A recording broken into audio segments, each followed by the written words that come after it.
Alright, we're back over here at Tony's. As you can see, we got the K-member out. And we are... I'm running the plasma cutter horribly. Cutting the old motor mounts off. Tony has repurposed one of these motor mounts and made me a nut holder. That is the gayest thing I've ever heard.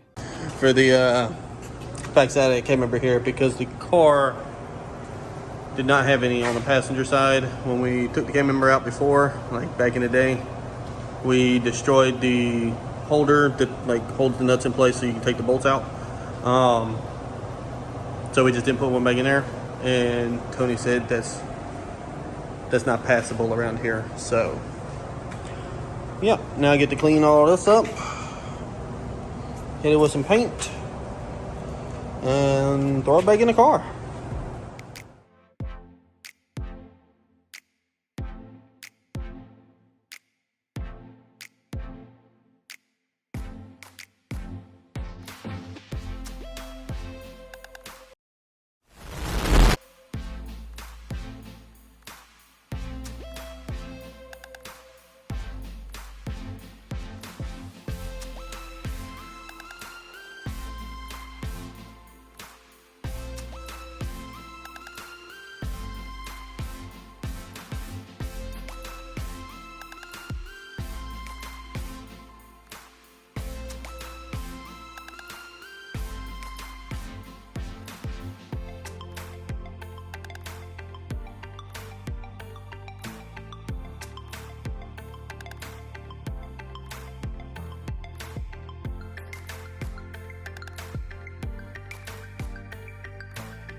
This has turned out to be one of the most fucked up days of my life.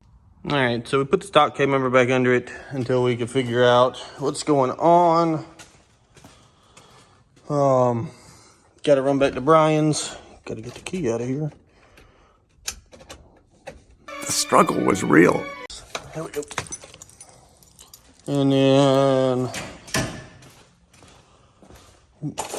pick up the new K-member, the one that I was supposed to get, or I'll just pick up my old one. Either way. Come on, there we go.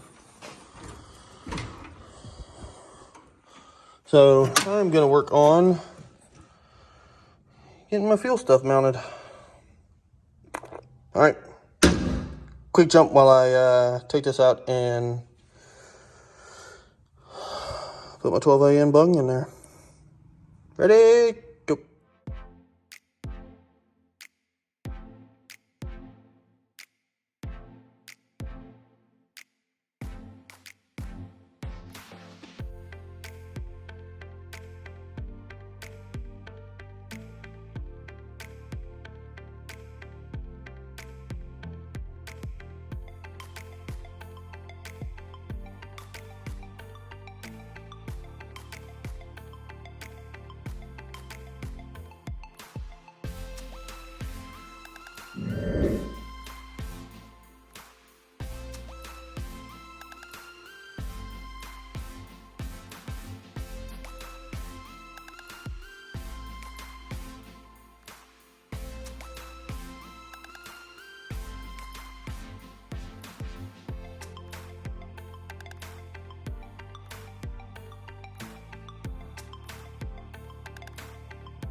now that we got this in there, and I got it pretty much cleaned out, I'll run some mess through it. Make sure I get all that extra little bit of shavings out of there. It'll be a little while before fuel's in here anyway, but I'll get that knocked out. I don't know what this gimbal is doing, but I'll get that knocked out before actually putting fuel in it and clogging everything up. So let's get this zip back together, put it back in the car. We'll lift the car up and get underneath it. I actually need your help. Somebody walked in here.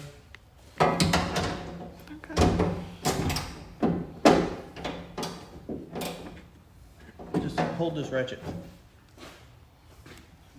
Don't get this car in there.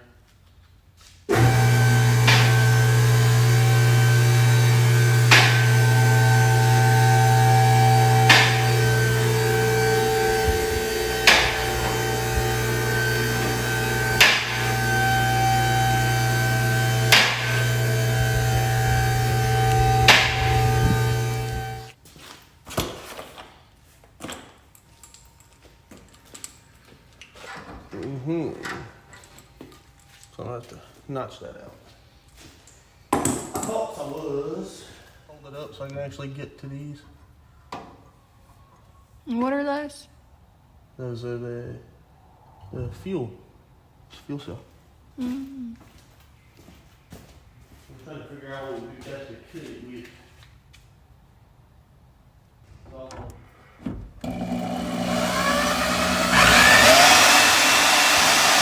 Nope. Too much shit. All right.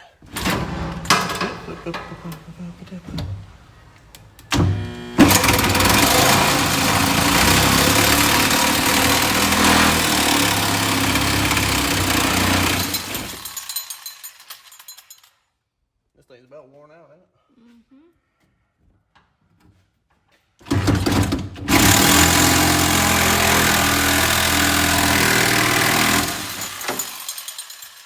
Also, who doesn't love hot melts falling on the chest? Got all my hamburger meat hanging out. Alright. Okie dokie. We've got this beat up out the way so that our fittings will clear. I took the sander, rounded these edges off so we don't cut ourselves. Also cleaned up this edge here a little bit where I blew through it with the plasma cutter before and then forgot to clean the edges up. So yeah, let's get to mocking up all the fittings, and then I'm gonna build a piece off of this right here. It comes out, welds to the floor, that'll hold all the fuel filters and mess. So both of my fuel filters are in there, pre and post, and then that is the fuel pump down there. So let's get to it. Okay, so yet again, change of plans. Fuel pump, pre-filter, post-filter. Hang on, ho. Big pre-filter, big pump, little space. Looks big on camera, but for reference, there's a 90 AN. I do not have all the fittings that I need, or the right fittings. So what I'm gonna do is I'm gonna get a female to female, put my pre-filter here. That's actually the correct way it goes. So it'll sit back like this. Put a 90 female to 90 female again on the end here. All right. Following me? All right, that is my inlet side. So it will, shit, hang on, let me set you down. Fix this so you can actually visualize it like I'm visualizing it. And then, come on. It'll go out of the filter pretty much like that because the filter will be in the empty space. And instead of hose, it will be the filter. And it'll go straight into there, straight out, and boom. So I can put the pre-filter there, or I can put it up near the rail. I'll probably put it up near the rail. That way any debris from the hoses gets caught in the filter. In the post filter. So yeah, until I order another $100 worth of fittings, can't do much. I mean, I did something, I guess, but I can't do much else. So that's a bummer. Guess I get to box all this back up. I did find these at Brian's. They are the posts, the studs that actually go on the top of here.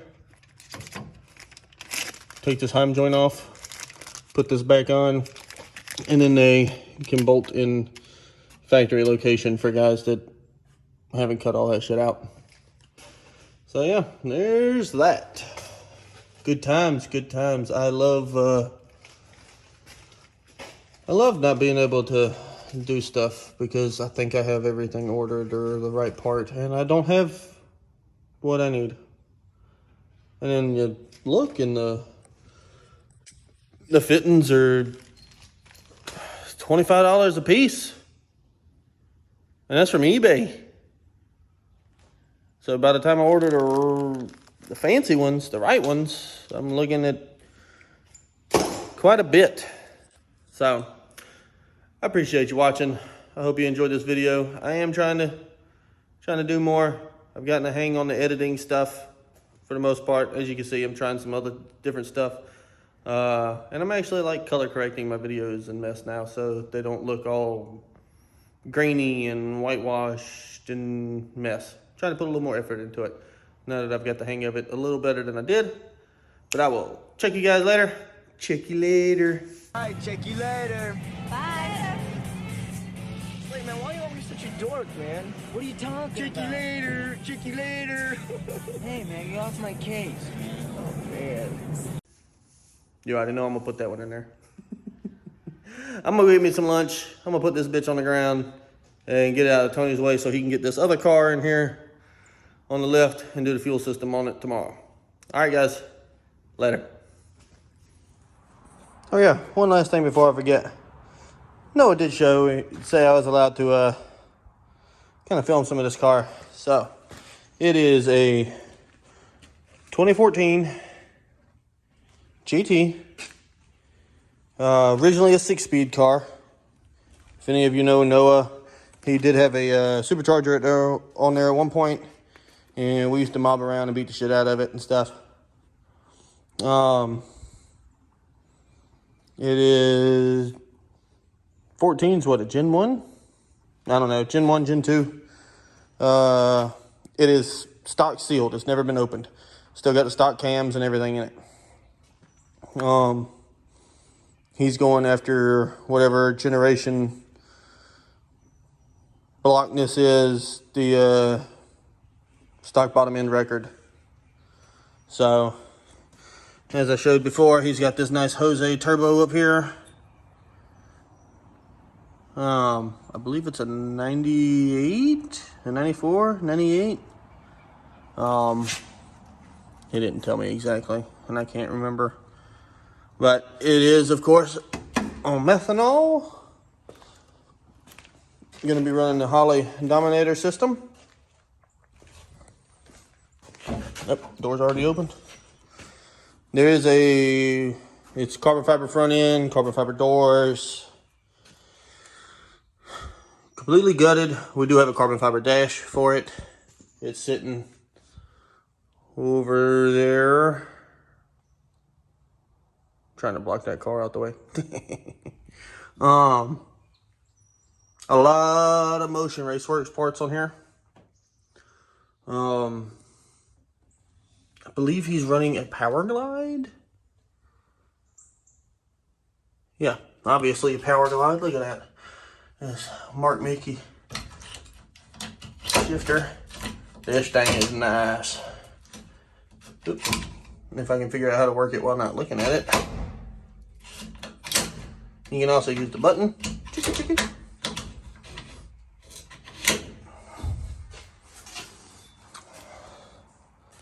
So yeah, he's going after the record. Tony, I don't know if the trunk is open. Yeah. Tony mounted the rock solid puke tank in the back. The burn down tank. So we got to plumb all that up, or Tony does, because I get over here when I can. He did a good job cutting it. As far as suspension, I know he's got, I think a lot of BMR stuff. I think it's BMR. All that red. Can't remember A-arms. Viking coilovers front and rear. Can't remember what else he's got in the rear. Come